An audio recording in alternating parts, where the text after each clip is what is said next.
ফের বিতর্কে table tennis খেলোয়াড় সৌম্যজিৎ ঘোষ বধূ নির্যাতনের অভিযোগে এবার বধূ নির্যাতনের অভিযোগ দায়ের করা হলো এবার থানায়।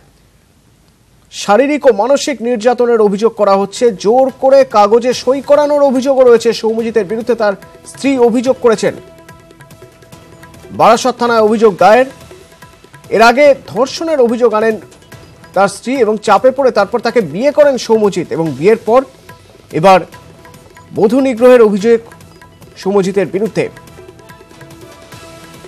শারীরিক এবং মানসিক নির্যাতনের অভিযোগ, জোর করে কাগজে সই করানোর অভিযোগ করছেন সৌম্যজিতের স্ত্রী।